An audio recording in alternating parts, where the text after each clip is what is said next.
بسم الله الرحمن الرحیم. درنو او قدرمنو دوستانو، السلام علیکم ورحمت الله تعالی وبرکاته. دغه د ما پلاس کې دغه قطعی ستاسو ویني دا هغه معجون الرجال دی کوم چې موږ یې رنځورانو ته ورکوو او الله تعالی ورسره صحت ورکوي. د دې معجون الرجال ګټې ډېرې زیاتې دي صحت لپاره، نو خاص طور باندې په د نارینه په رنځونو کې لکه د قطرو راتلل، زیات احتلام کېدل، مردانه کمزوري، سرعت انزال یا زر فارغېدل او د مردانه د عضو خاص کمزوري، د اوبو د نریوالي لپاره، د منوي حیواناتو د قلت لپاره، د کمښت لپاره، سپرمونه کموي، د چا چې اولاد نه کیږي، د اعصابو د کمزورتیا لپاره، د ذهني پریشانی لپاره، په بدن کې د دردونو لپاره او د عام جسمانی کمزوري لپاره ډیر ګټور دي. دا معجون الرجال موږ رنځورانو ته ورکړي دي، ازمویل شوي دي، تجربه شوي دي، ډیره خوښي ځینې څرګندوي، خاص طور باندې هغه څوک چې هغوی د یو محیط داسې محیط سره مخامخ شوي وي چې هلته هغوی ته ذهني تکانونه ورکړل شوي وي، لکه دغه جنګي اسیران چې په بګرام یا په ګوانتانامو یا په دې ځایو کې وخت تېر کړی وي، هغو کسانو ته مو ورکړي دي، ډېره فایده یې ورته کړې ده، ډېر ځینې خوشحاله دي او موږ ته دعاګانې کوي.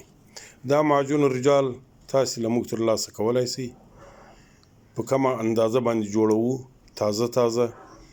نو که تاسې وغواړئ دا موږ د پاکستان په هر ښار کې چې تاسې یاستئ موږ یې در لیږلی سو او انشاء الله تعالی چې ډیر فرق به خپل کورني ژوند کې ورسره محسوس کړئ.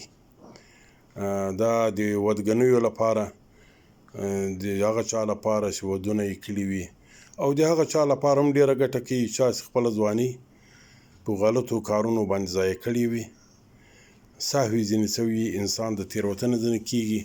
موږ په یو داسې عصر کې ژوند کوو چې د فساد وسایل ډیر پریمانه دي، نو د ځوانانو ذهنونه او ژوند خرابوي، نو د هغو لپاره هم ډیره ګټه کوي، د هغه چا لپاره هم ډیره زیاته فایده کوي د چا چې اولاد نه کیږي. انشاء الله تعالی زه په دې یقین لرم هغه مواد چې موږ په دې کې ګډ کړي دي هغه په صورت عموم باندې د چا چې سپرمونه کمزوري وي یا سپرمونه کم وي په اوبو کې، نو د هغو لپاره ډیره ګټه کوي. نور صحت او رنځ، مرګ او ژوند، اولاد او نه اولاد، دا د الله تعالی کارونه دي، په دې کې انسان هیڅ د اختیار نه لري، خو موږ مکلف یو چې د خپلې پوهې او تجربې مطابق هغه شی رنځور ته ورکو چې هغه ورته ګټه کوي. دغه مواد چې موږ په دې کې ګډ کړي دغه ګټې دي. نور به په الله تعالی توکل کوو، هر څه د الله تعالی په لاس کې دي، ټول حاجتونه به له الله تعالی غواړو او الله تعالی یو څوک مایوسه نه پرېږدي، خپل بندگان مایوسه نه پرېږدي. په دعاګانو کې مې یاد ساتئ د دې قیمت 10,000 روپۍ. که یې څوک وغواړي دلته راته راسي د موږ دکان ته په کراچۍ کې او اخلي یې پر 10,000 روپۍ ځینې اخلو، او که یې چېرته وغواړي چې په ډاګ یې ورته ولیږو، د ډاګ مصرف یې 500 روپۍ د پاکستان هر ښار ته تاسې وغواړئ موږ یې در لیږلی سو. خوشحاله اوسئ، الله تعالی هم له ښه ژونده برخمن که، الله تعالی هم په بشپړ صحت او روغتیا باندې سنبال ولره د تل لپاره.